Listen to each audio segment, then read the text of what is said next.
Gracias a todos y todas. Hola y buenas noches. Es un honor para mí estar aquí para una segunda conferencia. Una vez más, doy las gracias a la doctora Birgit Weiler, al Departamento de Teología y a todos ustedes por estar aquí. Nuevamente pido disculpas por mi escaso dominio del idioma. Lo mejoraré antes de mi próxima visita al Perú. Hoy la conferencia tiene las siguientes partes. Uno, una breve introducción que nos recuerda dónde nos quedamos ayer en el tema de teología, la ética y el agua.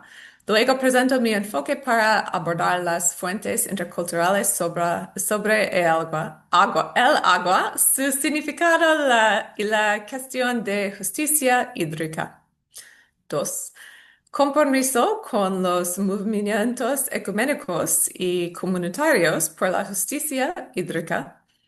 Tres, género y agua, perspectivas ecofeministas sobre la justicia hídrica.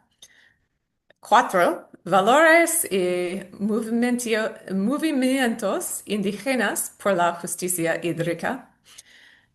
Cinco, conclusiones integradoras y orientaciones futuras. Uno, introducción. Permítanme recordar los puntos clave de ayer. Las aguas son universales, pero también plurales.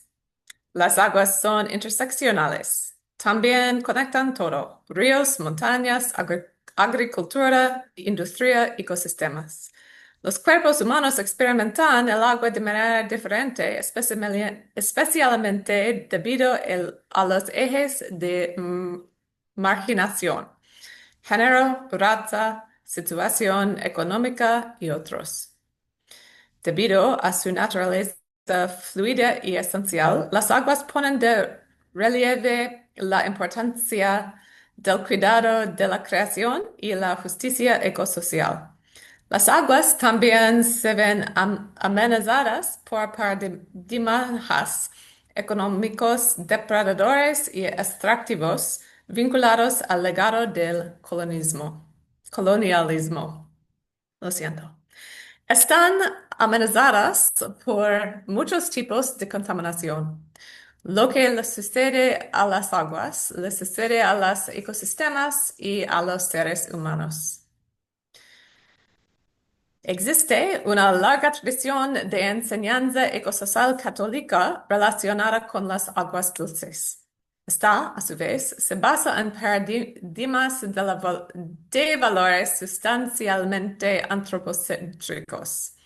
Ayer debatimos puntos clave que incluían la integración de los conocimientos científicos y teológicos, como que el acceso al agua dulce y al saneamiento es crucial para una vida digna y, por lo tanto, también es una cuestión de derecho a la vida. El papel clave del derecho humano al agua y la defensa de esta noción de parte de la Iglesia. La opción preferencial por los pobres, el bien común y la justicia entre generaciones. Y la importancia de una cultura del agua dentro y fuera de la Iglesia. Por último, compartimos las ideas de la Cumbre Amazónica del Agua que se realizó la semana pasada en Iquitos. Un acontecimiento verdaderamente histórico que reafirma las obligaciones eclesiales y teológicas de honrar y proteger las aguas y toda la vida.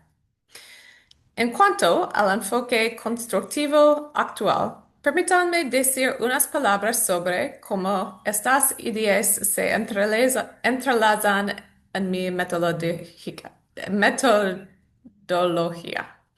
Además de la teología magisterial y la enseñanza ecosocial, me intereso por las ciencias naturales y sociales contemporáneas, incluso los enfoques interculturales y críticos de la producción de conocimiento. La hermana Agustina brasiliana y filósofa teóloga Ivone Guevara ha denominado a su enfoque epistemología contextual. Y creo que este tipo de enfoque es muy importante para las aguas dulces, por las razones que he descrito anteriormente. El agua es universal, pero también siempre particular y contextual.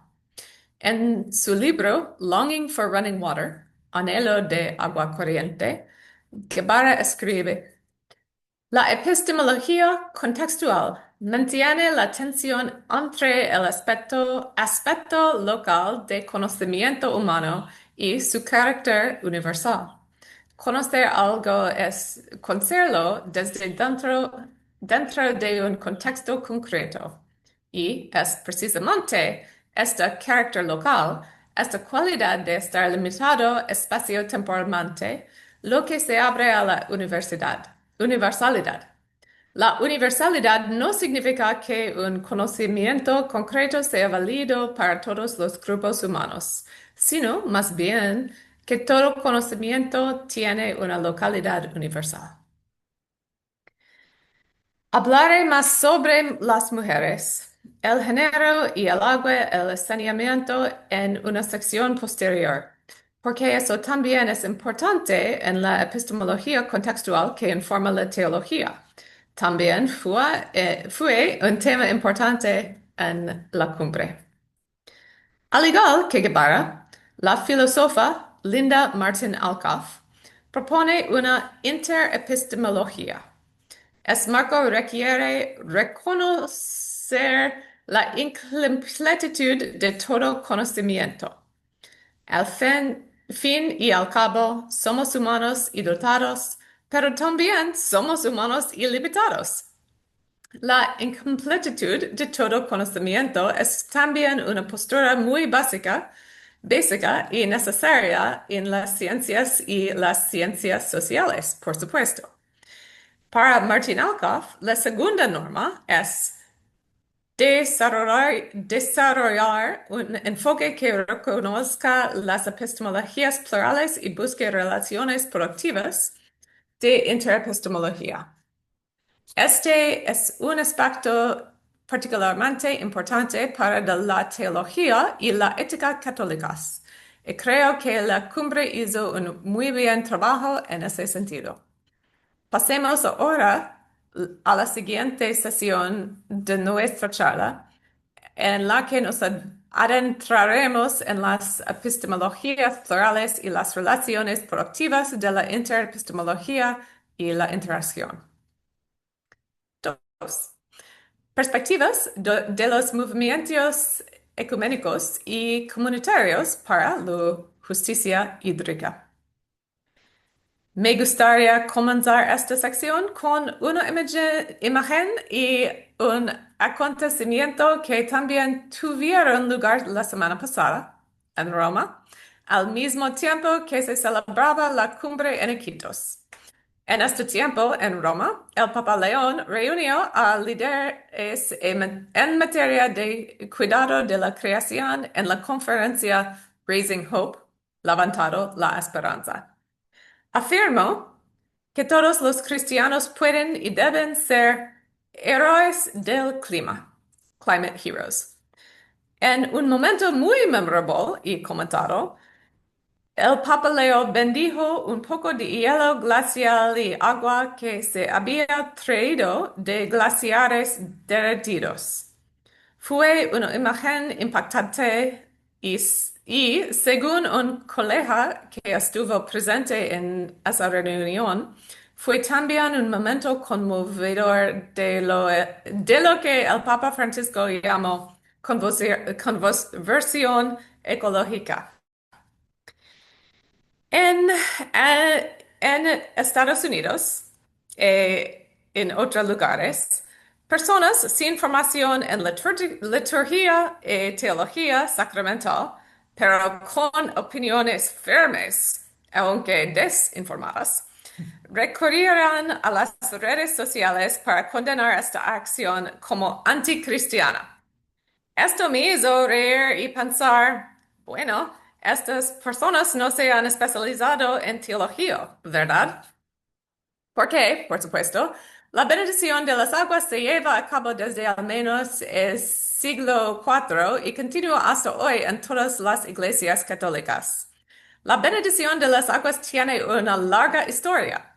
No es algo marginal, sino que está profundamente arraigada en la tradición de la fe cristiana. Reflexionando sobre esto, me acordé de las siguientes palabras del Papa Francisco. Los sacramentos son una forma privilegiada en la que la naturaleza es tomada por Dios para convertirse en una mediación de la vida sobrenatural. A través de nuestra adoración a Dios, se nos invita a abrazar el mundo en un plano diferente. El agua, el aceite, el fuego y los colores son asumidos en todo su poder simbólico e incorporados a nuestro acto de alabanza. El agua derramada sobre el niño en el bautismo es un signo de vida nuevo. Encontrarse con Dios no significa huir de este mundo o dar la espalda a la naturaleza. ¿Qué dicen otras comunidades cristianas? Muchos coinciden en ver la importancia espiritual y, de hecho, la ética del agua a través del prisma del sacramento del bautismo. Desde hace mucho tiempo se entiende que el bautismo ejerce una reivindicación relacional y multidireccional. En primer lugar, entre los seres humanos y Dios, y en segundo lugar, entre los seres humanos. Una tercera dimensión, la de la conexión, no solo con el resto de la humanidad encarnada, sino también con la tierra, es un elemento que destazan varios teólogos contemporáneos de diferentes confesiones, incluida la católica. La sintonía con el valor espiritual de la creación fue descrita por la difunta teóloga protestante Sally McFague como sacramentalismo cristiano horizontal. Los sacerdotes católicos y hermanos Michael J. Himes y Kenneth R. Himes sugieren que existe el sacramento de la creación. La académica Elizabeth McAnally, en el libro Loving Water Across Religions, se basa en esta idea cuando explora con el catequismo cómo el bautismo, el ritual central del cristianismo, puede ayudar a los seres humanos a reimaginar nuestra relación con el agua. También.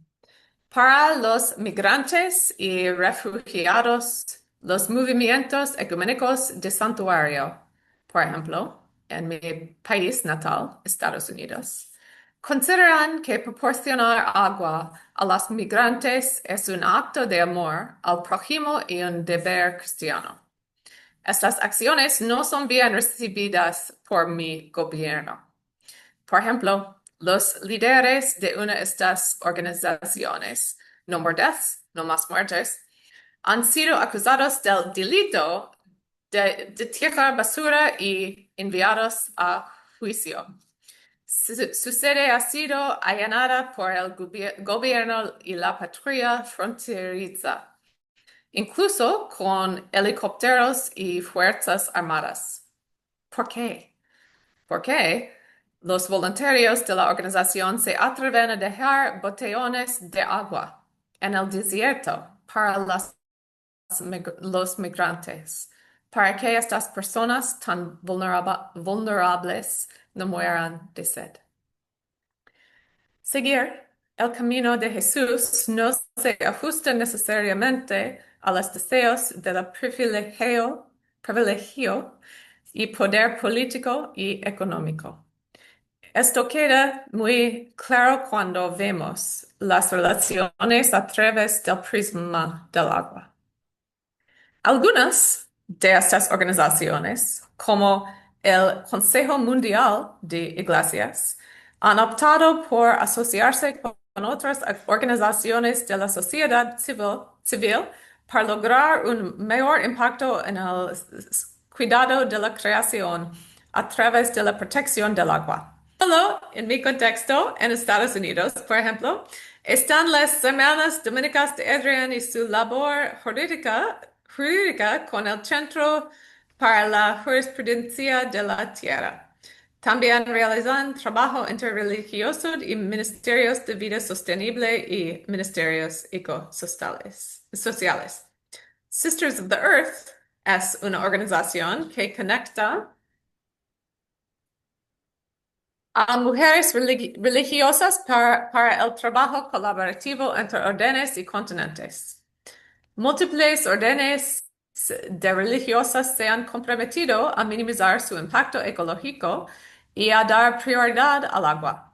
Por ejemplo, las Hermanas de Bon Secours o las Hermanas de San José. Estas comunidades encarnan en niveles muy específicos lo que significa tomarse en serio la creación y el cuidado de los pobres. Ha sido tan importante a nivel mundial la labor de los relatores de la ONU, empezando por Maud Barlow, siguiendo con Catarina de Albuquerque y ahora con Pedro Arroyo, para levantar la indignación moral y las denuncias morales. Defensores como Maud Barlow señalan: ríos y ecosistemas están cayendo bajo el control de las empresas mineras y los derechos de los agricultores locales y pueblos indígenas están siendo ignorados. Por eso también me parece esperanzador que la doctrina social católica, bajo el pontificado del Papa Francisco, haya dejado muy claro que: 1. La minería y la contaminación de las aguas constituyen un enorme problema. Y 2. Las comunidades indígenas son las que mejor cuidan su tierra.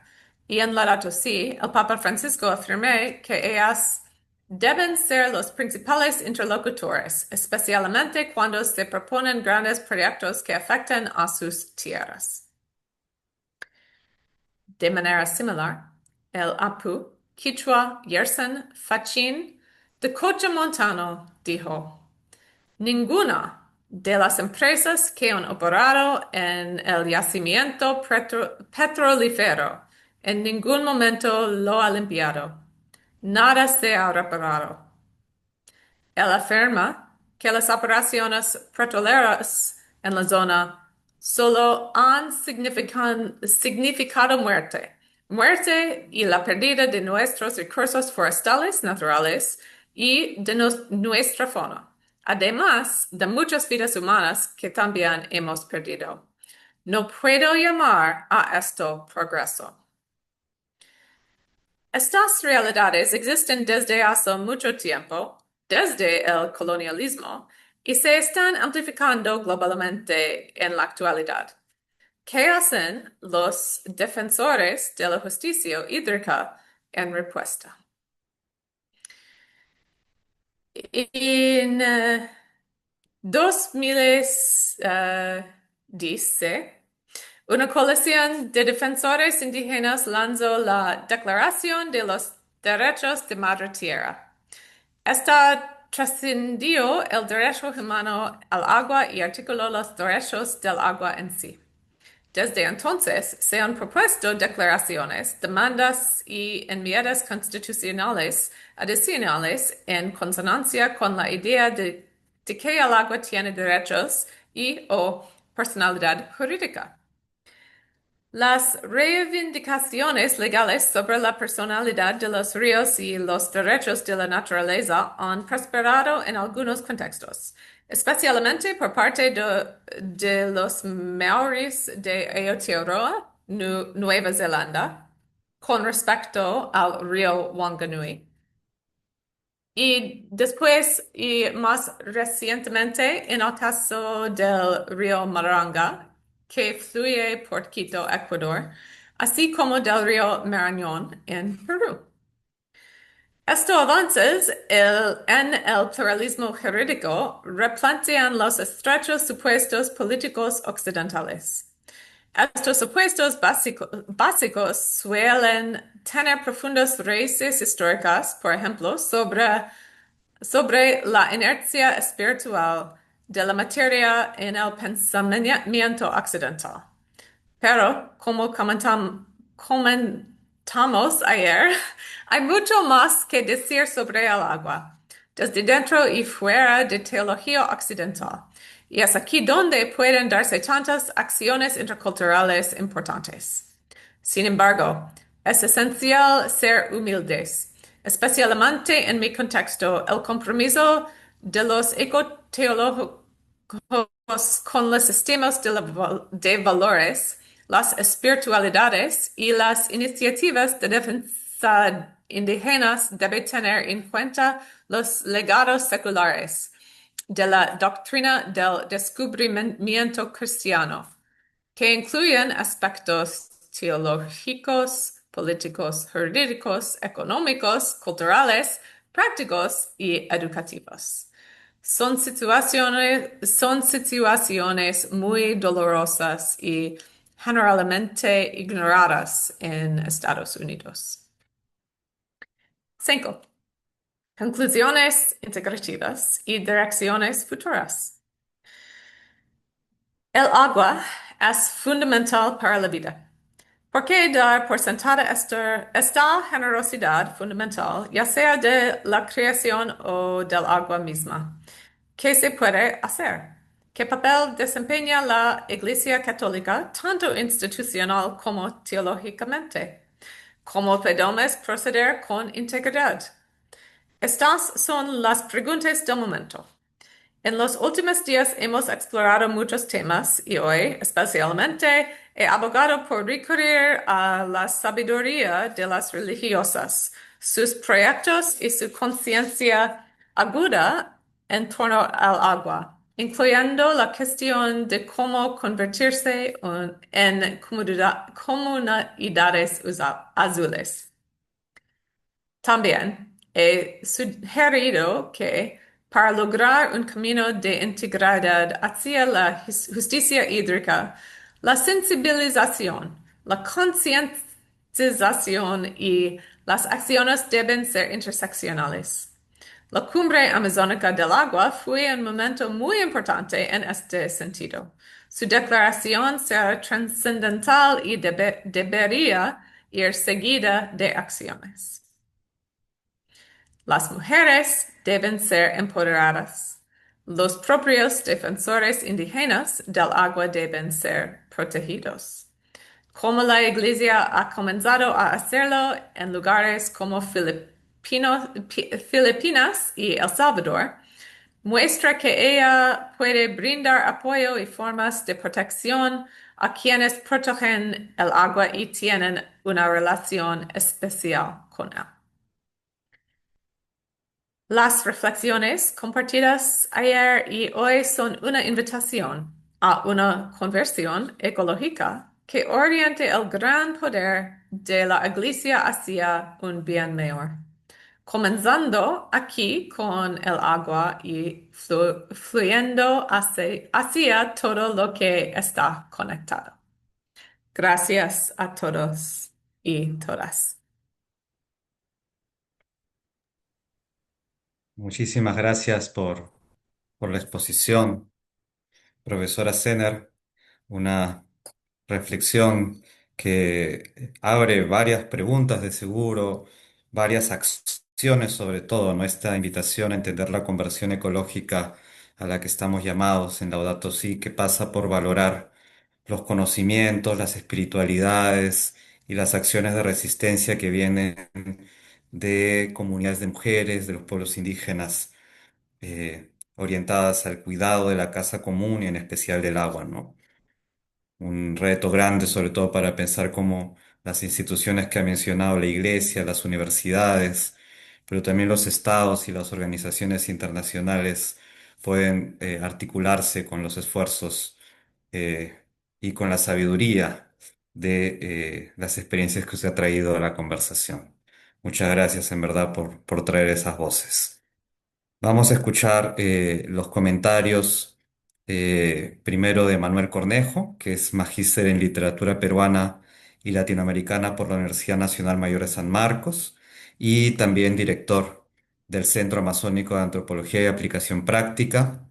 Inmediatamente después tendremos también los comentarios de Birgit Weiler, quien es religiosa de la Congregación de las Hermanas Misioneras Médicas, una de esas comunidades de religiosas que están muy comprometidas con el cuidado de la vida en sentido integral, con el cuidado de la casa común. Birgit además es doctora en Teología Intercultural y profesora principal del Departamento de Teología de la Universidad Católica del Perú. Entonces vamos a escuchar a ellos y de ahí tendremos un espacio para también poder plantear preguntas, comentarios, reflexiones. Manuel, te escuchamos. Bueno, agradecía a la doctora Birgit Weiler, eh, a Cristina Senner también por la invitación y porque esta ponencia es importante para profundizar desde una mirada de iglesia toda la problemática del agua, que lo que nos hace ver es que con esta ponencia hay una mirada de la iglesia que ya viene ya desde hace unos años sobre esta problemática, ¿no? Que hemos visto recientemente en la Cumbre Amazónica del Agua, que se dio en Iquitos, por iniciativa del Vicariato de Iquitos y de la Vicaría del Agua, con la participación de muchas organizaciones, tanto de iglesia, sociedad civil, como de pueblos indígenas. Entonces, en ese contexto, en la ponencia de la doctora Cristina, a mí me sugieren varios puntos, ¿no? Eh, eh, para empezar, por todo este tema, es interesante esta postura cuando empieza su ponencia desde descolonizar, ¿no? Esta ética del agua, que es lo que voy a profundizar un poquito, el descolonizar, porque menciona en la introducción la doctora Cristina, y cito, las aguas también se ven amenazadas por paradigmas económicos depredadores y extractivos vinculados al legado del colonialismo, ¿no? Es interesante porque este legado del colonialismo es algo que tenemos en nuestra impronta peruana como identidad, ¿no? A pesar de que ya no somos colonia, pero mantenemos, ¿no? Eh, y lo interesante es en el contexto de la Cumbre del Agua y en relación también con la Amazonía, es que nosotros, y eso lo dice José Carlos Mariátegui en 1928, siempre hemos visto a la Amazonía como una colonia interna. Es decir, ¿no? Mirarla como una colonia interna justifica, naturaliza eh, y toda esta narrativa de conquista hacia la Amazonía, ¿no? Incluida el agua, ¿no? Incluida los bienes, todos los bienes de la creación que se ven como recursos naturales inagotables. Y hay este legado colonial, ¿no? Este legado colonial empieza también a partir del siglo XVI, cuando vienen los primeros conquistadores, las primeras entradas a la Amazonía, y ya vemos a partir de las crónicas, ¿no? En las crónicas coloniales vemos todo el tema del agua, la fascinación, esa mezcla que hay en esto, lo que Michael Taussig habla del espejo colonial, esta mezcla de fascinación y terror, ¿no? Y miedo y temor, ¿no? Que se tiene ante el agua, ¿no? Y ante la Amazonía en general, pero en este punto es ante el agua, ¿no? el agua, los ríos en la Amazonía no son como el río Rima que tenemos aquí en Lima, sino son ríos inmensos, caudalosos. Entonces hay esta mezcla de, como decía, de temor y de fascinación, ¿no? Ríos que aparecen mares. En las crónicas españolas, ellos hablan de río de mares, ¿no? Les ponen Marañón, ¿no? Ellos hablan de ríos mares. Y en esos ríos mares, estos cronistas, lo que aparecen ahí, también hay personajes, ¿no? Personajes que traen,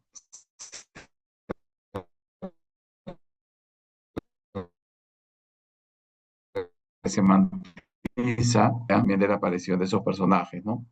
Como uno de ellos es la sirena, ¿no? Que es una... Y toda esta narrativa de ver estos personajes míticos es también justificar, por eso el autor habla de este legal colonialismo, justificar la agencia humana, ¿no? La agencia humana de conquista frente a la naturaleza, ¿no? La naturaleza ya con la sirena y otros personajes que aparecen en las crónicas relativas al agua, las grandes serpientes, los lagartos que los mencionan como, en las crónicas se mencionan como dragones, o los paiches, ¿no? Que son estos peces grandes amazónicos que son mencionados como tiburones en las crónicas españolas. Entonces ahí se ve ya esta diferencia y esta relación de separación entre hombre y naturaleza y entre lo social con el agua en especial, ¿no? La empresa militar, la empresa civilizatoria colonial está envuelta en una antítesis frente al agua, ¿no? Otro tema importante que también ha mencionado la doctora es el tema de la cuestión del agua como un derecho humano, ¿no? Y la defensa de esta noción de parte de la Iglesia. Eso también llama a otra reflexión también, ¿no? Que tenemos, ¿no? La región amazónica, como todos sabemos, tiene el 62% del territorio del país y tiene el río más caudaloso del planeta, ¿no? Hay todo el bioma amazónico constituyendo por diferentes ríos, muchos de ellos que crecen en las vertientes orientales de los Andes y desembocan en el Atlántico. Es una zona abundantemente, ¿no? De agua, pero a la vez, y ahí es la antítesis, es que es con mucha escasez de agua, ¿no? Estuvimos en Iquitos y vimos los asentamientos humanos, ¿no? Que es un nombre eufemístico, donde vive gente en condiciones de extrema pobreza, de miseria, diríamos, y no tienen acceso al agua. Veíamos en una visita con el relator del agua en Naciones Unidas que un balde les costaba eh, para poder bañarse, ¿no? De una familia mínimo consumían hasta entre 80 hasta 90 soles diarios de agua, ¿no? Que precios mucho más caros que los que hay en Lima y que denota esa, ¿no? Esa, como decía, esa antítesis, ¿no? Y el agua es un derecho, como dice también la doctora, es un derecho a la vida, ¿no? Entonces, es una importancia de este derecho al agua y es algo que tiene que ver con la opción preferencial por los pobres y la defensa de la iglesia, ¿no? Entonces, se dedicaría toditos a estas poblaciones que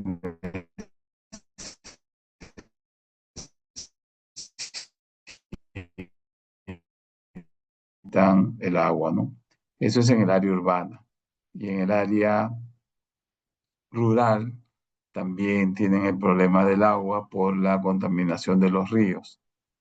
Bien, otro tema que también me llamó la atención y dentro de esta perspectiva que me parece sumamente importante, novedosa y que invita a continuar explorando dentro del tema de descolonizar el agua y que tiene que ver, cuando ella menciona esta perspectiva de los movimientos ecuménicos y comunitarios para la justicia hídrica, y acá cito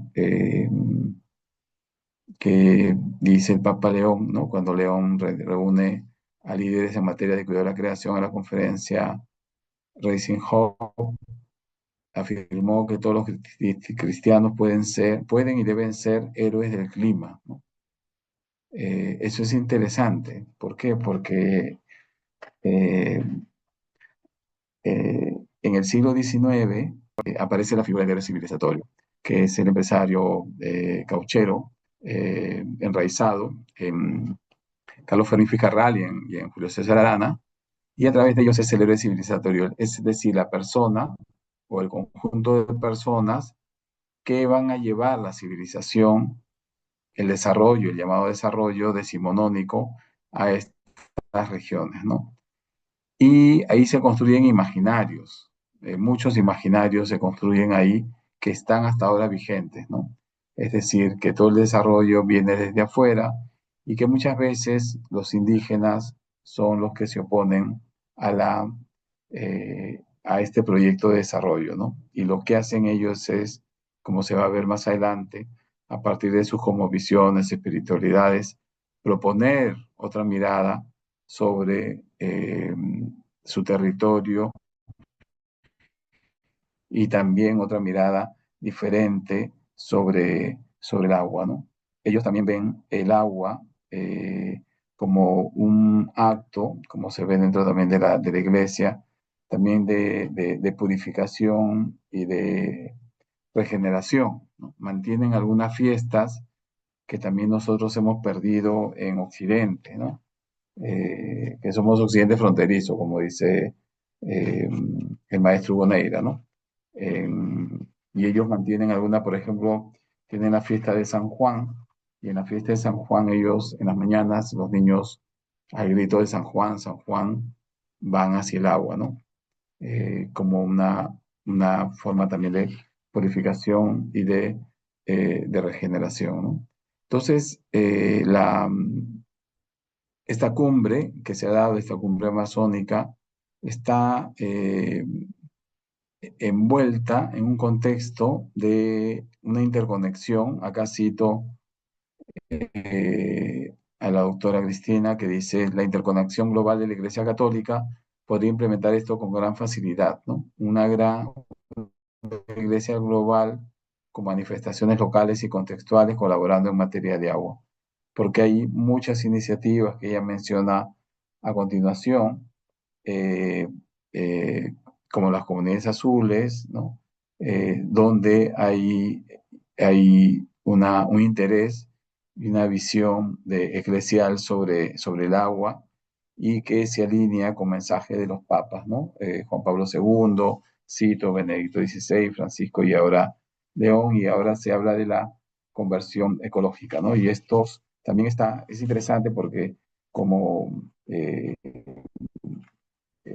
esta conversión ecológica que tiene que ver también con el respeto hacia el otro, no solamente hacia la naturaleza, sino hacia los indígenas, que son los dueños, ¿no? Los protectores de este entorno natural y sobre todo el agua. Ellos también, ¿no? O sea, ver sus miradas propias y las espirituales que ellos tienen. Para ellos el agua es un recinto sagrado, como para los católicos, ¿no? Y en el agua viven sus espíritus, sus principales, y además viven otras comunidades que son cercanas a ellas, ¿no? Como en el caso de los cocamas, que tienen los seres míticos de ellos son los caruaras, ¿no? Que viven en, la- en el río, en el fondo del río. Entonces, si el agua se contamina y a raíz del petróleo, de la minería ilegal, no solo se está perdiendo el agua como tal, sino se están perdiendo también memoria, se está perdiendo tradición, se está perdiendo saber saberes y lo no humano, y se está perdiendo posibilidades otras de construir mundos diferentes, ¿no? Perspectivas diferentes de lo que llamamos desarrollo, pero que los indígenas hablan más bien de buen vivir, ¿no? De poder armonizar el crecimiento, armonizar las relaciones sociales con la intervención de la naturaleza y en este caso del agua, ¿no? Entonces, me parece eh, sumamente sugerente, como decía al inicio, este trabajo importante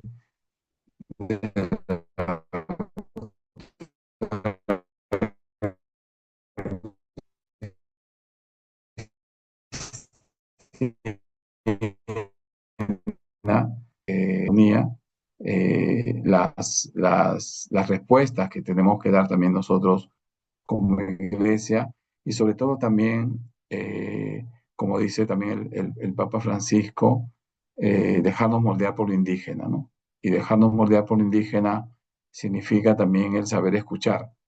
A veces vamos siempre desde las grandes ciudades a imponer políticas que no siempre benefician a las poblaciones locales y más bien van en detrimento de ellas, ¿no? Las grandes proyectos, los megaproyectos que se dan desde las ciudades, no siempre son en beneficio de las ciudades, de los pueblos indígenas, sino van en detrimento de ellas y en detrimento también de la importancia del agua como un que le envía al inicio y con esta mirada eh, eh, postcolonial es importante por su relación intrínseca con el poblador amazónico, ¿no? El agua como un elemento inherente a a la identidad, a la identidad del poblador amazónico, llámese indígena, ribereño, citadino. El agua es algo que está presente en todo momento.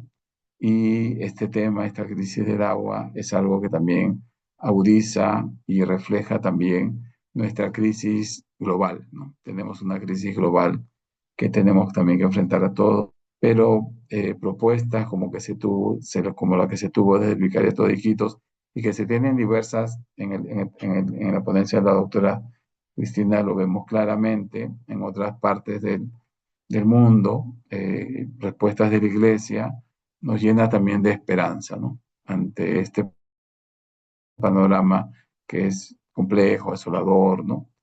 Cruento, que nos llena de esperanza poder ver cómo desde la iglesia podemos tener respuestas, cómo desde nuestra fe, respuestas para la sociedad global. Bueno, muchas Muchísimas gracias. gracias, Manuel, por tu comentario. Escuchamos ahora a Birgit Beiler, también por unos 10, quizás que hasta 15 minutos, ¿no? Para que nos dé tiempo para el diálogo. Muchas gracias por la invitación. Yo quiero seguir el hilo también por un lado, de la doctora Cristiana Zenner y los enfoques de la decolonización, pero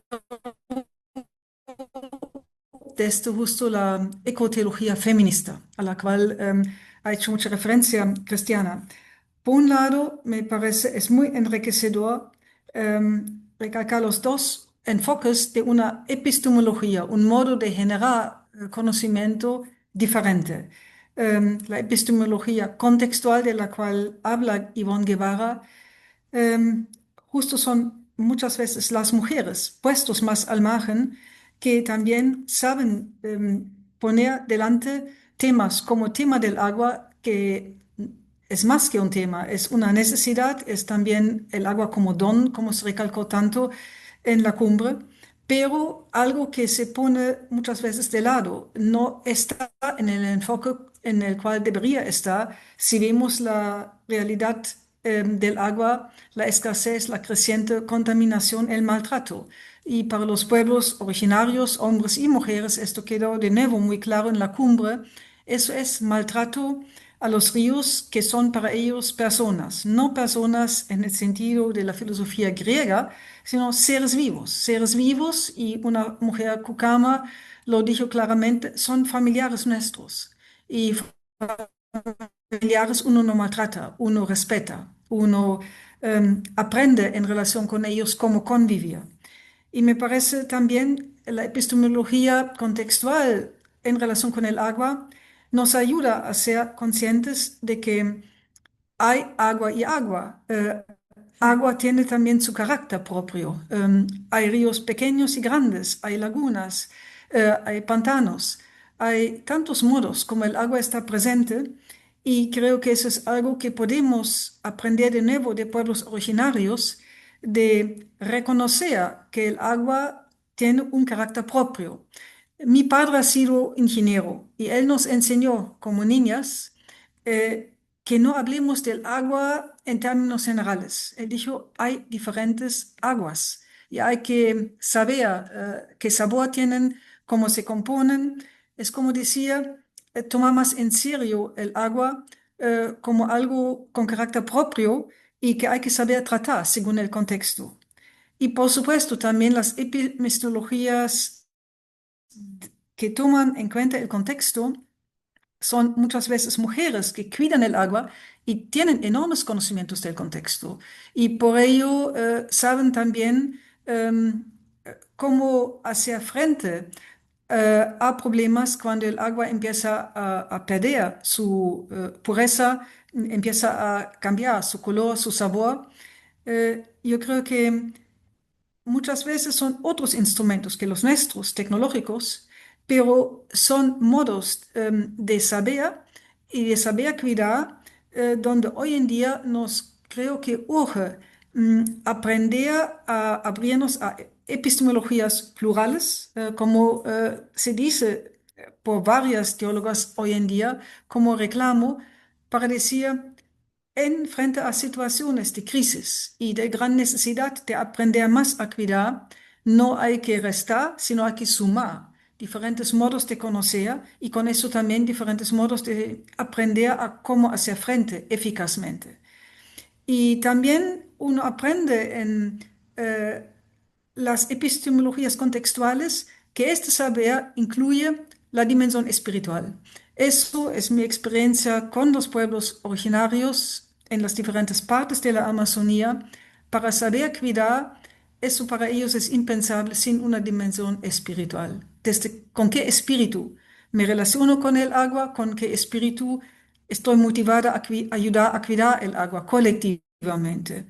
Y creo que ahí es también un campo muy fructífero de diálogo entre nuestra fe cristiana con las cosmovisiones indígenas.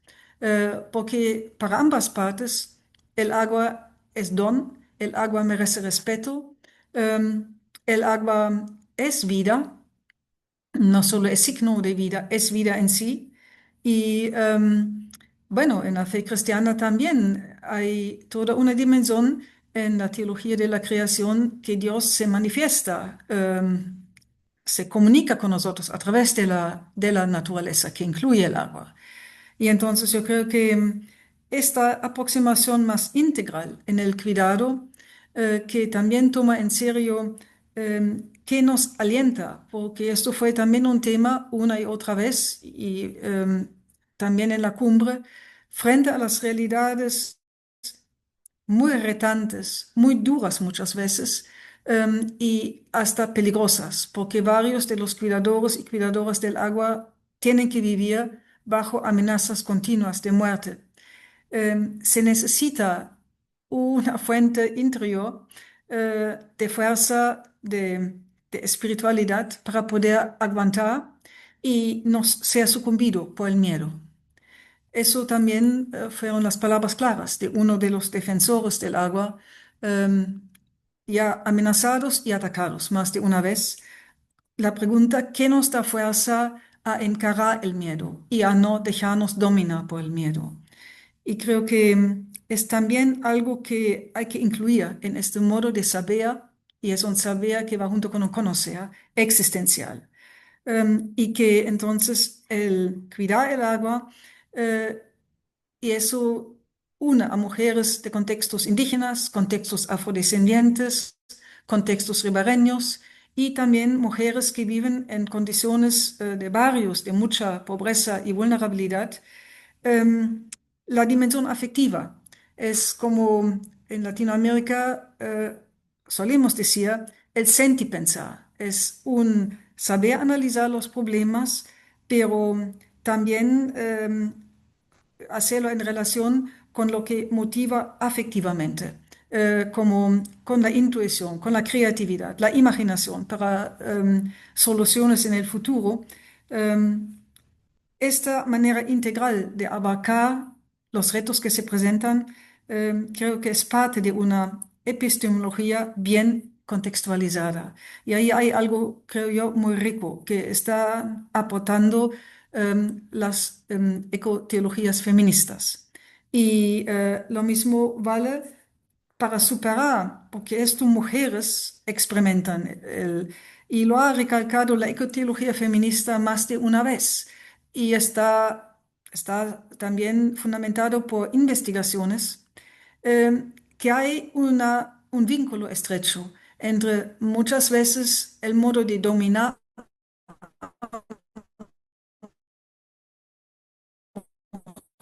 mujeres de rol que pueden asumir por sus capacidades, por lo que pueden aportar en la iglesia y en la sociedad, y el modo como se domina la tierra.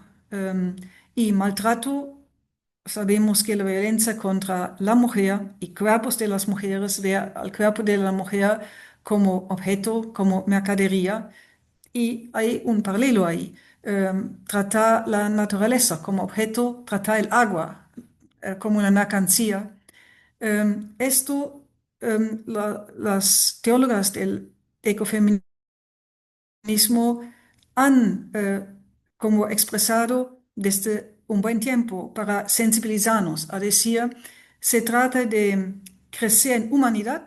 El ecofeminismo, como el feminismo en general, no va contra los hombres, sino es un movimiento de identificar lo que nos hace difícil hasta casi imposible a veces de vivir con dignidad, de reconocernos y vivir en relaciones que nos dignifican mutuamente y que nos ayudan a crecer en humanidad.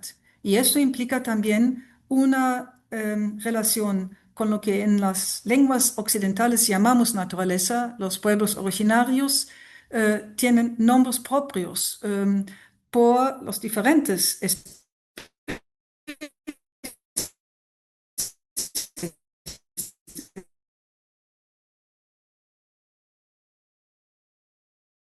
de seres vivos, que no quiere dominar los otros seres vivos de la naturaleza, sino superar toda esta mentalidad de ejercer poder sobre otros, que es un poder que domina, que subyuga y que esclaviza. Entonces, y claro, el patriarcado es nombrado como una forma de hacerlo muy difícil para las mujeres de poder ser ellas mismas y de contribuir libremente sus dones, sus conocimientos, sus habilidades en condiciones de igualdad con los varones.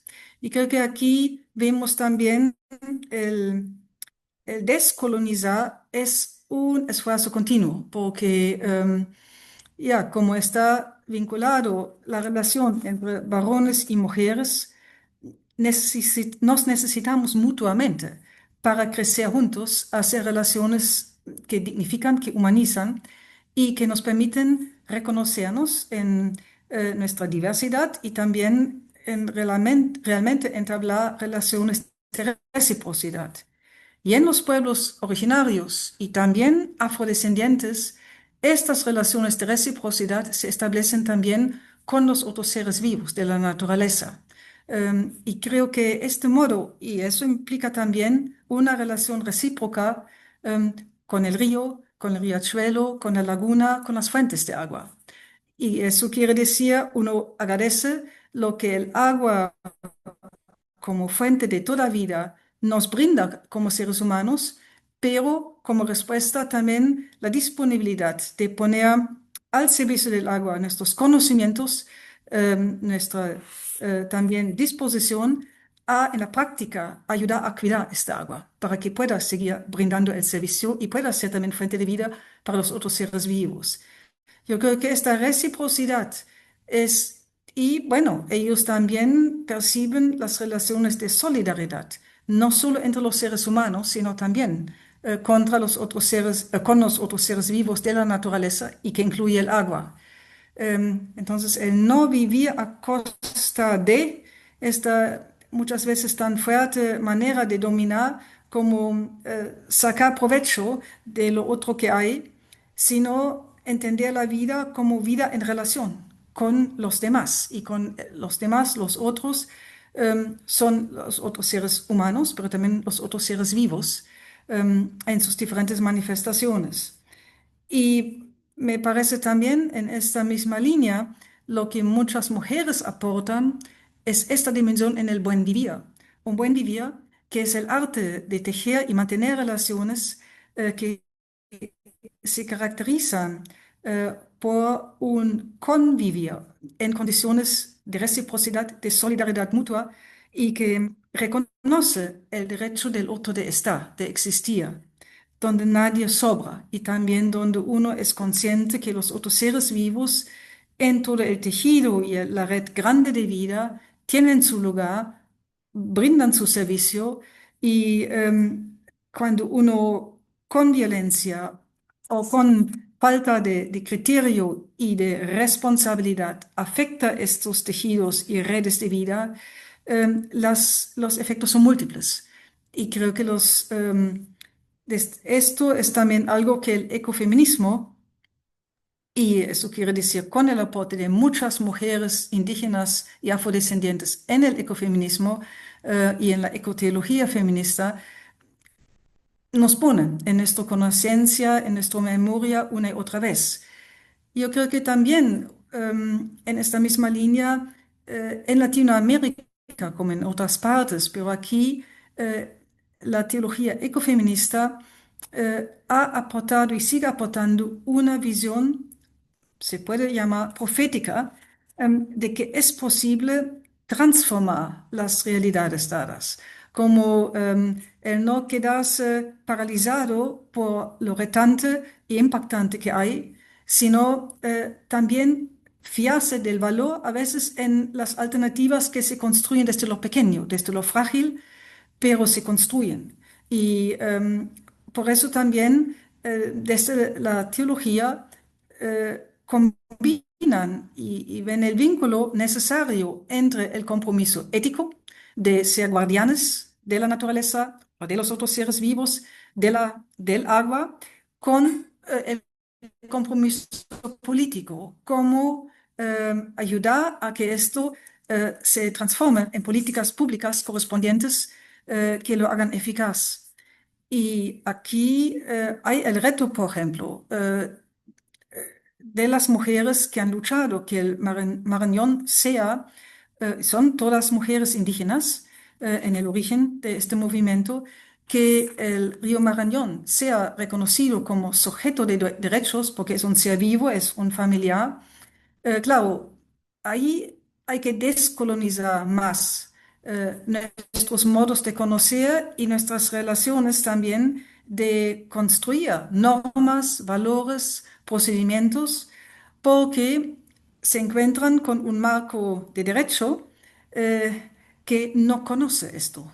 Y entonces es creo que también todo un trabajo intercultural, cómo lograr que escuchándonos atentamente, qué quieren decir estas mujeres que representan sus comunidades indígenas, hombres y mujeres, cuando hablan del río como un sujeto con derecho, eh, que buscan también mm, proteger, guardar a través de ello, para desde los valores que están en juego, relaciones en juego, buscar y cómo traducir esto en un marco jurídico que sea vinculante también para las políticas públicas que necesitamos urgentemente para realmente eficazmente proteger más, valorar más el agua y generar lo que es anhelo de los pueblos originarios, pero es también un anhelo desde la fe cristiana, generar lo que ya el Papa Benedicto llamó una nueva cultura del agua, donde el agua realmente es respetado, es valorado, agradecemos al agua, el servicio que nos brinda. Y yo creo que también el hecho que el ecofeminismo o la teología ecofeminista realizada por mujeres recalca la importancia del cuerpo. Y claro, son los cuerpos de las mujeres, es lo físico, la materia es en su cuerpo. Las mujeres sufren las consecuencias cuando hay escasez de agua y cuando hay agua contaminada.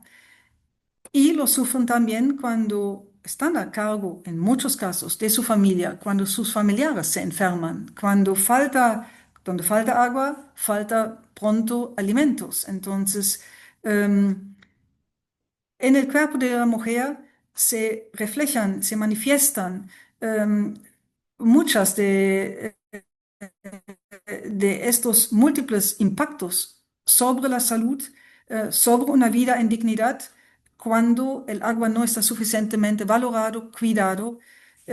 Y por ello, el vínculo, yo creo que lo que busca también recordarnos una teología ecofeminista, eh, el sentido tan profundo y tan importante de la encarnación, que en la fe cristiana Jesús afirma nuestra fe, en Jesús Dios mismo se encarnó y asumió nuestra condición humana, nuestra carne humana, con todo lo que esto implica, de sentir dolor, de hacerse vulnerable, de depender de la tierra y de todos los servicios de los otros seres vivos, y también del respeto, del cuidado responsable de relaciones que no son violentas, sino generan vida de hermanos y hermanas.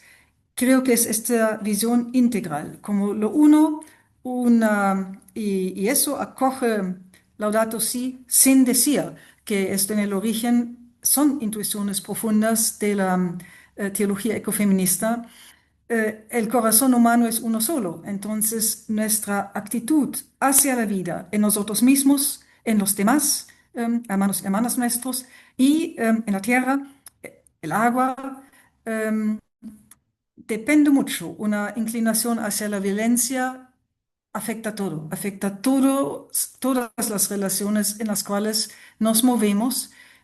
Y por el otro lado, donde crecemos en este respeto profundo, em, el guardar la vida es también una actitud que abarca todos los áreas de nuestra vida en comunidad.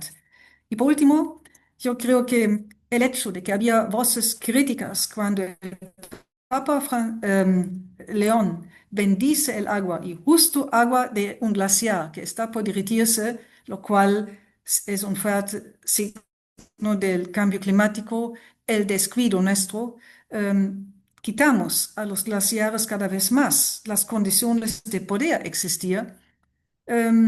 Bendecir esta agua es recordar que un bendecir es decir, Dios quiere que eso exista y que está bien que eso esté con nosotros.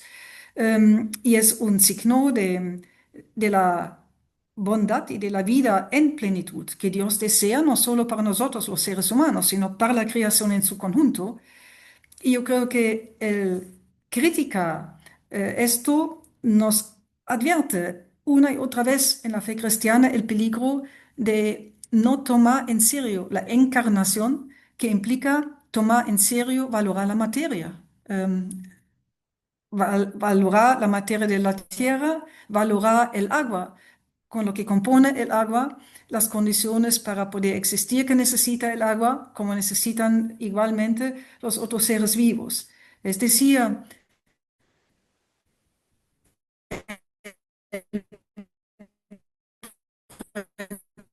ocuparon, para usar la imagen de Laudato Si, es como una expresión muy coherente de nuestra fe cristiana, de un Dios que se encarna en Jesucristo, y es también una expresión pueblos originarios, pueblos afrodescendientes, que en su cultura tradicional tienen esto también muy presente, que vive en relación, y estas relaciones hay que cuidar.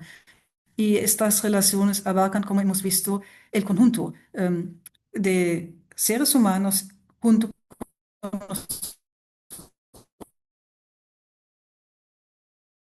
otros seres, pueblos originarios. Todo tiene vida, todo tiene energía y por eso tiene vida. Y por eso también hay un compromiso integral de cuidar la vida en su conjunto.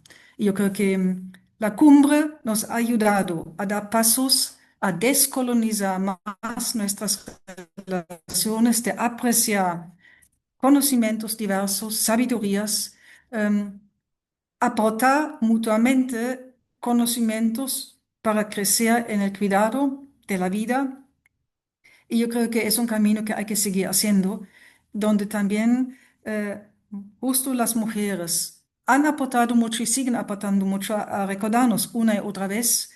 La descolonización es un proceso continuo, pero es también una liberación para generar en los contextos diversos juntos un buen vivir, que es un buen vivir para todos, los seres humanos junto con los otros seres vivos de la naturaleza y el agua como un elemento elemental en ello. Muchísimas gracias también, Birgit. Tenemos unos minutos para preguntas, comentarios, reflexiones abiertas. Somos pocos en la sala, entonces si alguno quiere prender el micrófono y hablar, también es muy válido, ¿no? La pregunta es de Carmen Serrano.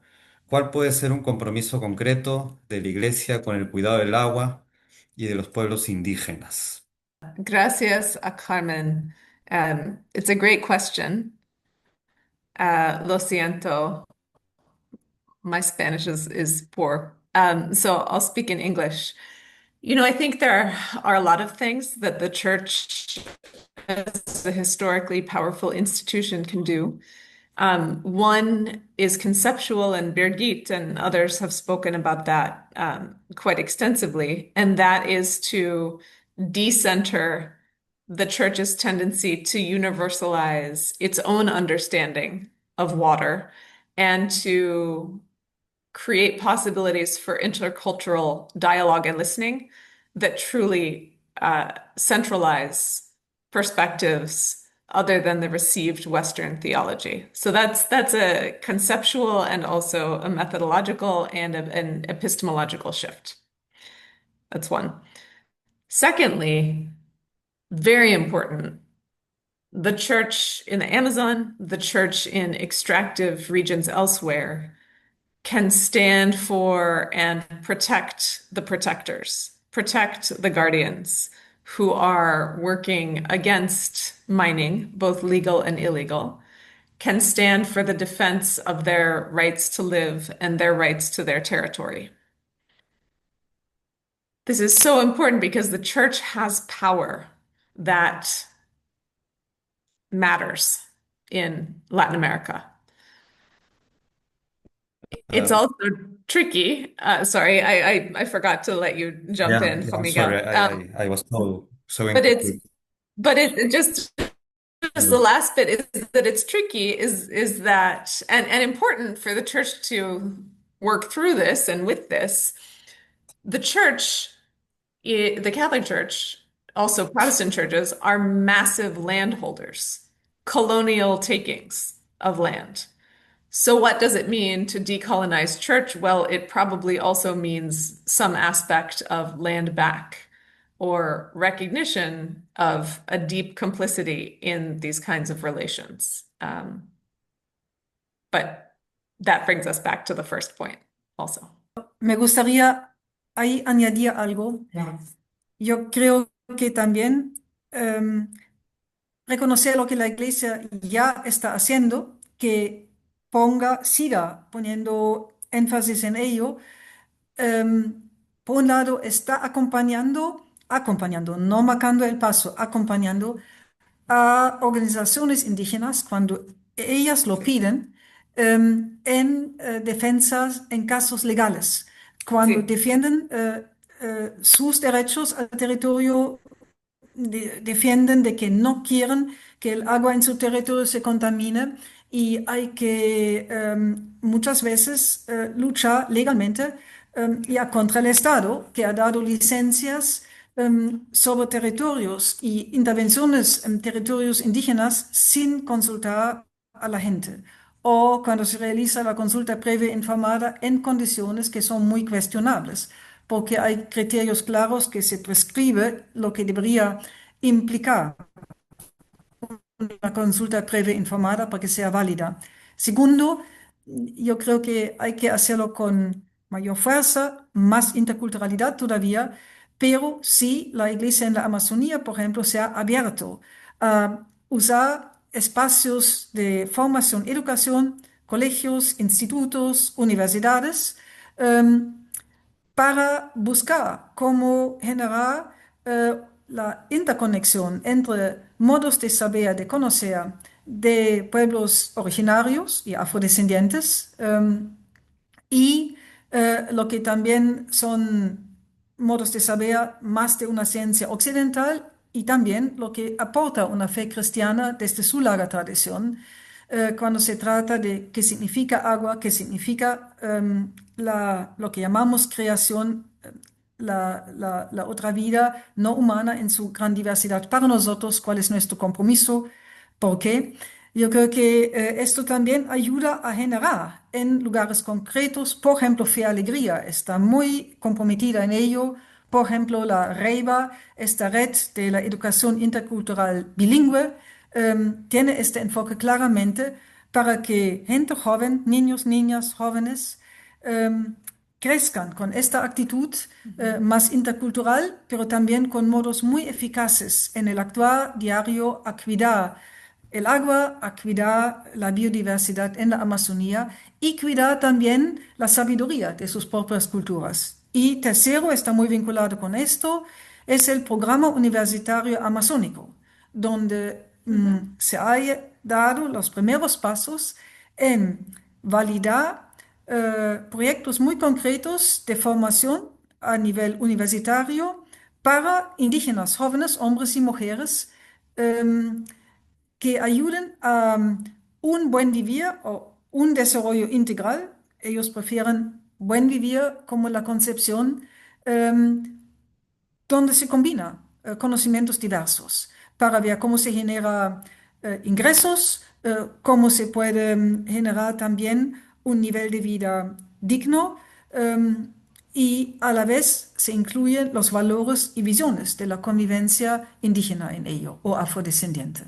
Um, y se ha logrado, algunos programas ya son reconocidos por el Estado, entonces hay un título académico válido en varias carreras técnicas, pero técnicas no solo tecnológicas, sino con este fuerte enfoque cultural y también espiritual.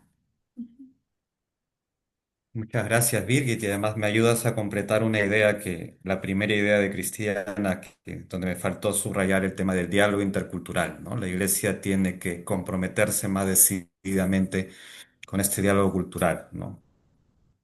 Eh, Paloma del Campo ha levantado la mano. Te escuchamos, Paloma. Hola, ¿qué tal? Buenas noches con todos y con todas. Muchísimas gracias por las increíbles ponencias. Y yo tengo un par de consultas. La primera es sobre esto de cómo plasmar esto que vemos en compromisos políticos que mencionaba ahora último la profesora Birgit y que se podía plasmar en políticas públicas, ¿no? Cómo dar el salto, ¿no? Desde el acompañamiento también a las luchas de los pueblos originarios, pero también al salto a las políticas públicas, cómo se camina ahí, ¿no? Paloma, un ejemplo lo puedo traer desde la mesa redonda en la cual estaba con nosotras una mujer cucama que es lideresa de su comunidad. Y lo que hace falta, y eso hemos escuchado también después de otras mesas de indígenas, hombres y mujeres, no hay reciclaje. ¿Ya? ujú. Y hay, por el comercio se trae ahora un montón de botellas de plástico por gaseosas. Hay un trabajo que quieren hacer también las mismas comunidades de ya tematizar lo problemático que son tantas gaseosas, porque ellos también por razones de salud, muchos tienen diabetes porque hay algo de enzima que no tienen ellos y ellas y que les afecta mucho más rápidamente tanto azúcar que contienen las gaseosas. Entonces, como también aprender a deshacer esta cultura de tomar tanta gaseosa, pero también la pregunta, ¿y tantas botellas plásticas en la Amazonía, donde terminan o en el río o botado en el bosque y no se descompone por mucho tiempo? Entonces han dicho, una prioridad debe ser presionar, trabajar, hablar, conversar, pero también hacer sana presión sobre las autoridades de municipalidades para que haya plantas de reciclaje. Y también se combina de nuevo conocimientos más de nuestros contextos, más, si quieren llamarlo, occidentales, con conocimientos de los mismos pueblos. Por ejemplo, conocen plantas que ayudan a la descomposición también de otros productos. Claro, no con el plástico, que es muy resistente, pero hay que combinar allí conocimientos para lograr ya procesar la basura y que crece sobre todo en las ciudades y cerca de las ciudades, pero también en las comunidades que están creciendo en número, como una política pública, eh, porque eso requiere de toda una organización, que se recoja, pero también que se instale plantas de reciclaje eficaces y adaptadas a las realidades de la Amazonía. Ahí sería un lindo trabajo intercultural para lograr esto, que es muy necesario. Muchas gracias. Muchas gracias, profesora. No sé, Birgit, si le consultas a Cristiana si quisiera responder a la pregunta. ¿Quieres que se la Would you like traduzca to say yo? something Ah, in answering the question of Paloma? mm, I think, well, I defer to Professor Weiler, who on intercultural exchange in South America knows. You're the expert. No. Um, one of the things I notice is that sometimes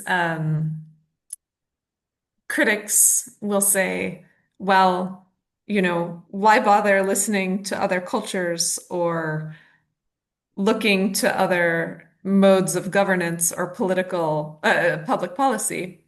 Because look at all these problems they have. Look at look at, like you were saying, look at the bottled water that everyone's using and discarding, or the trash that's next to the rivers. They're not doing it well. You say these people have these values, but do they really? They're not living by them. And I think that's a tricky thing. It's we're all mired in these complicated webs of relationship. For example, I flew here on an airplane from New York City, consumes a lot of, hydrocarbons, big carbon footprint. Um, I think that the challenge is to invite people to get out of that mentality of either I'm right or they're right and get into a mentality of how do we change the structures so that there are better options that people can choose, you know? Um, so in the case of bottled water, just to use that example, having water purification stations, for example, around campuses or in town centers, that's an option that cuts through this either or your approach or mine approach. What if there's another option? People would probably choose it. And so creating possibilities for individuals and societies to find those is part of the invitation. Gracias. La profesora dice que en este tipo de preguntas como la que tú propones, Paloma, podemos a veces caer en miradas extremas, ¿no? porque vemos claro que para qué escuchamos a otras culturas si parece haber contradicciones entre sus valores y sus hábitos, ¿no? Parece haber una contradicción allí y la profesora dice que a veces esta mirada de lo correcto y lo incorrecto, así como campos totalmente rígidos, tajantes, es una mirada incompleta que nos impide mirar que el tema de fondo es cómo cambiamos las estructuras para que las personas puedan tener más opciones, para que las personas puedan crear nuevas posibilidades ante estos problemas, ¿no? Entonces, el dilema va por allí, ¿no? Entonces, escuchar a la gente ayuda a poder pensar ya qué otras cosas podemos hacer, ¿no? ¿Qué otras posibilidades tenemos? Y cómo eso puede ir dando forma a nuevas políticas, ¿no? A nuevas formas de organizar nuestra sociedad.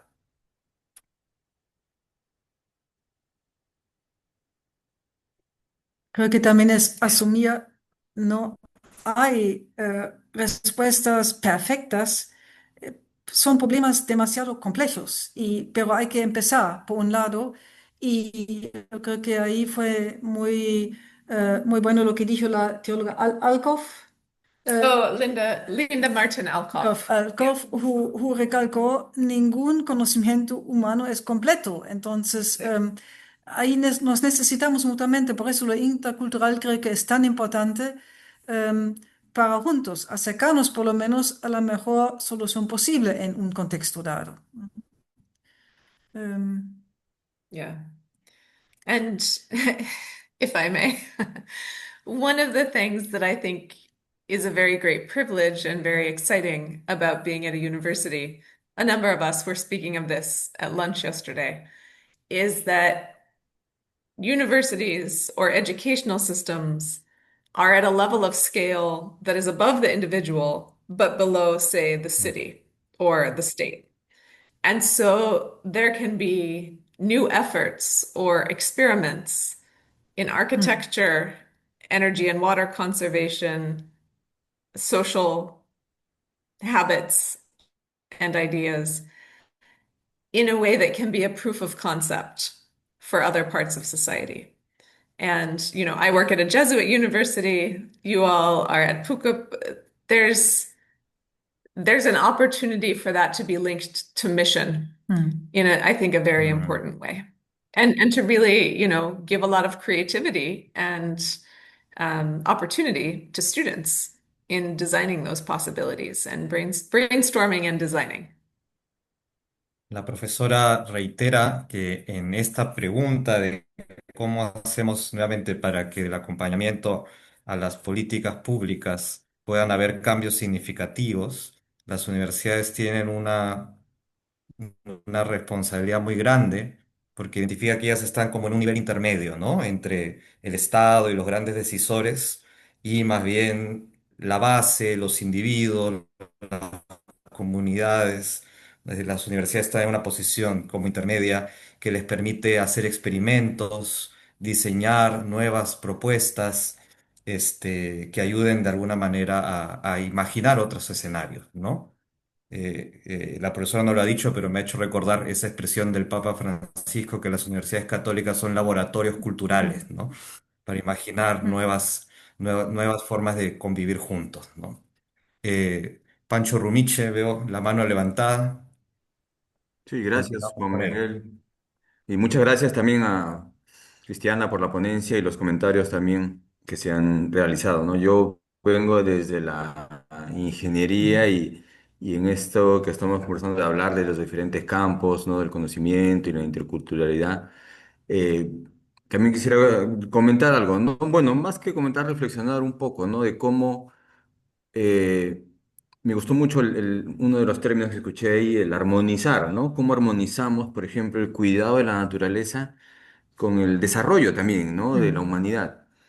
Y les pongo un par de experiencias personales, ¿no? Que ahora que, digamos, con todos estos temas que están siendo bastante comentados, me vienen a la mente, ¿no? Cuando yo era niño, por ejemplo, viví en La Oroya durante mucho tiempo. La Oroya es una de las ciudades mineras, digamos que ha sido más contaminada a lo largo de la historia, ¿no? De la minería en el Perú, ¿no? Y yo recuerdo claramente el agua del río era naranja, ¿no? O sea, el río era color naranja realmente, ¿no? Y claro, yo crecí en ese ambiente con el humo de las chimeneas, un ambiente súper contaminado. Pero luego cuando regresé muchos años después, y gracias a todo, digamos, la implementación de los planes de control en las minerías, el cuidado del medio ambiente, los estándares también, ¿no? de trabajo, el río ya era transparente otra vez, habían truchas otra vez, ¿no? El cielo completamente despejado.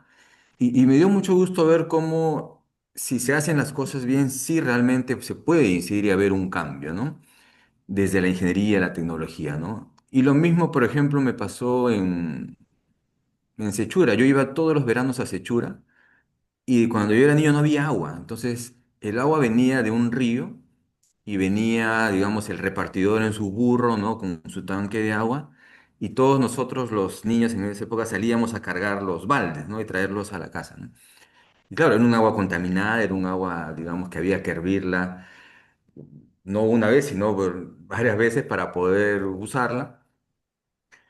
Y cuando mencionabas esto, ¿no? De cómo en algunos lugares todavía no se tiene acceso al agua, pensaba también, recordaba mucho estos espacios que me tocaron vivir, ¿no? Y cómo hoy en día, desde la ingeniería y la tecnología, podemos hacer mucho en temas, por ejemplo, de purificación.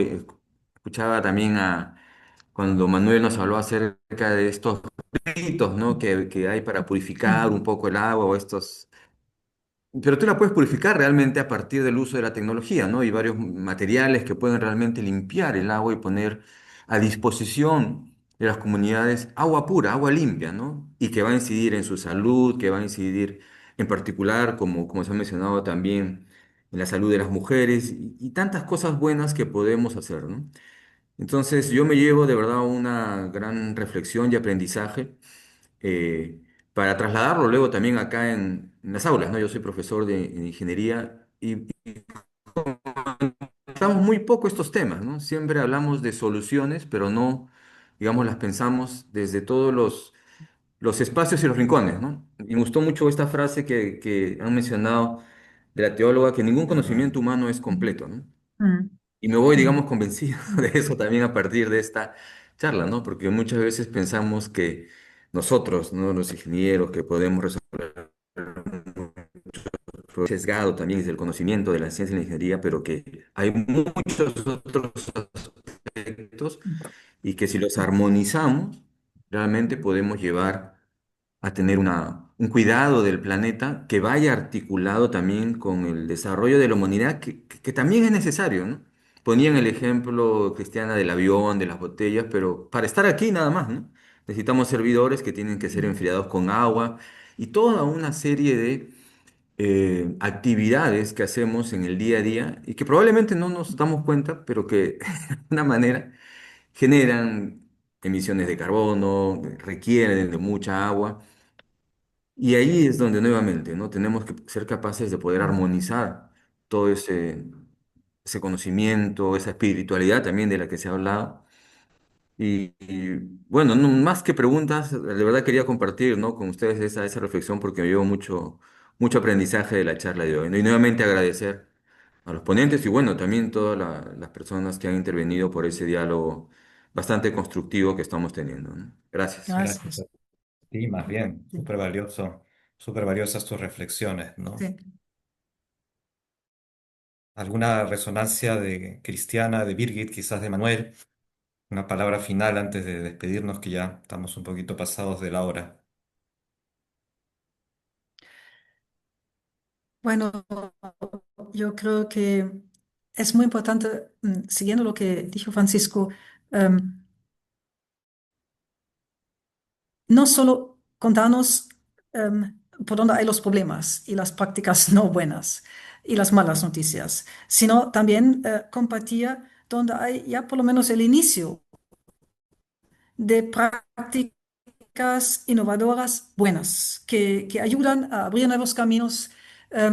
Y muchas veces creo que no sabemos mucho lo que hacen los otros.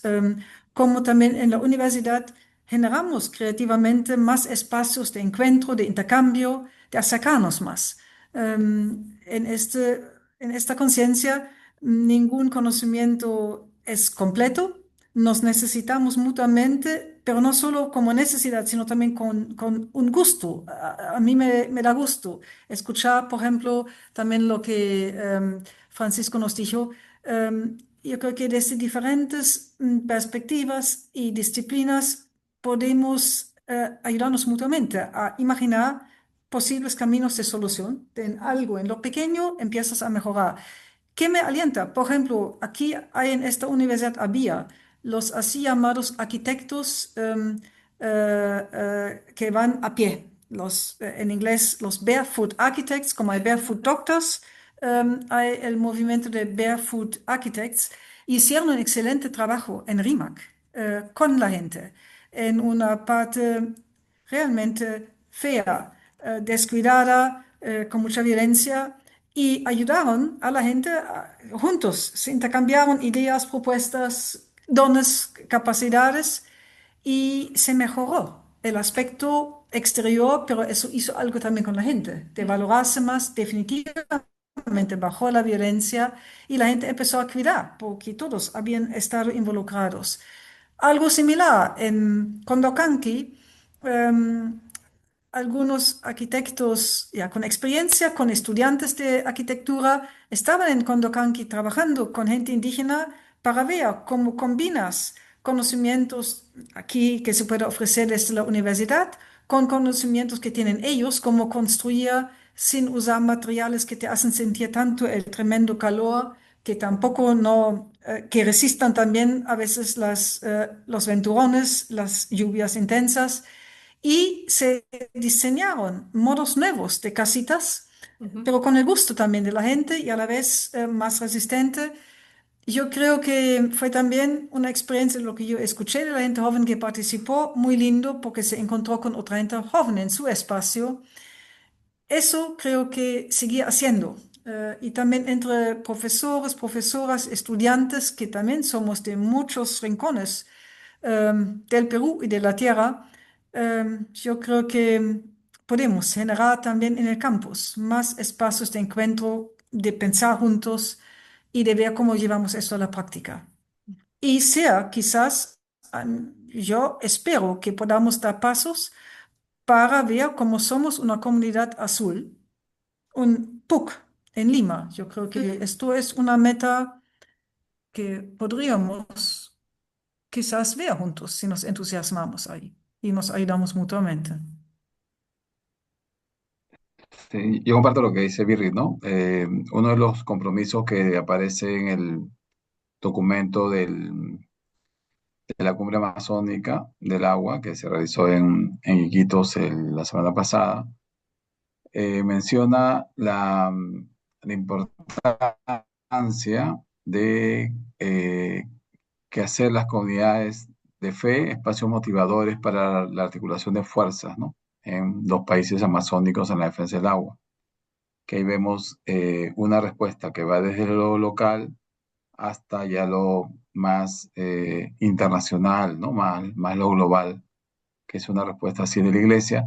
Y eso está entrelazado también con el fortalecer las espiritualidades ancestrales de los pueblos amazónicos, que dice el, el pronunciamiento final, en la defensa del agua y protección de sus territorios, ¿no? Entonces, vemos cómo la iglesia, desde las periferias, y con esta experiencia que se tiene de territorio, de misión, de acercamiento a los pueblos, genera estas redes, ¿no? Y yo creo que son, en el sentido de las redes, como estas redes de pescadores, ¿no? Y que aparecen muchas veces en la Biblia, también estas redes nos permiten, como también decía Birgit, ¿no? Desde lo pequeño poder soñar juntos, construir juntos un mundo y una sociedad mucho más justa, más equitativa y donde tengamos todos un mayor acceso a al agua, ¿no? Y a los bienes de la creación, ¿no? Bueno, muchas gracias. Muchas gracias también. leo un último comentario que llega al chat justo de Pancho Rumiche. Me gustó lo de las comunidades azules, puede ser algo Mm, concreto mm, también para implementar aquí desde la universidad. mm, Sin duda creo que nos llevamos muchos retos como iglesia, como universidad, para seguir pensando cómo vincularnos más estrechamente con estas voces, nuevamente, de mujeres, de pueblos indígenas, de sus conocimientos, de sus espiritualidades, sus acciones de resistencia, como en el fondo estos problemas son tan complejos que, como se decía, requerimos alianzas, requerimos trabajar en red, ofrecer lo que mm, cada uno tiene desde su propio ámbito de conocimiento, de su propia experiencia vital, como todos tenemos mm, algo que dar mm, para la solución de mm, estos problemas tan, mm. tan complejos. Nada, muchísimas gracias, Cristiana, por dos conferencias muy estimulantes. Esperamos no sea la última vez que te tengamos entre nosotros. La tuya ha sido una visita un poco accidentada por el contexto nacional del paro de transportistas, pero bueno, confiamos de que vendrán mejores tiempos también para nuestro país y también para las posibilidades de continuar dialogando juntos en estos temas que nos interesan a muchos. Así es. Virgi, no sé si tú quieres dar una palabra de cierre. Más bien, gracias también a Cristiana, gracias también a Manuel y Ujú. a cada uno de ustedes que está presente, porque yo creo que es justo el pensar juntos, soñar juntos, imaginarnos posibles alternativas juntos, ya es el inicio de algo nuevo. Eh, yo siempre, a mí me anima mucho la frase de este obispo de la Cámara, que era un hombre que sabía ser valiente y hacer, pero también fue poeta y sabía imaginarse y ser creativo. Y él dijo, si uno suena solo, es solo un sueño, pero donde personas se reúnen y sueñan juntos, ahí ya en este mismo acto el sueño empieza a transformarse en realidad. Y yo creo que algo de esto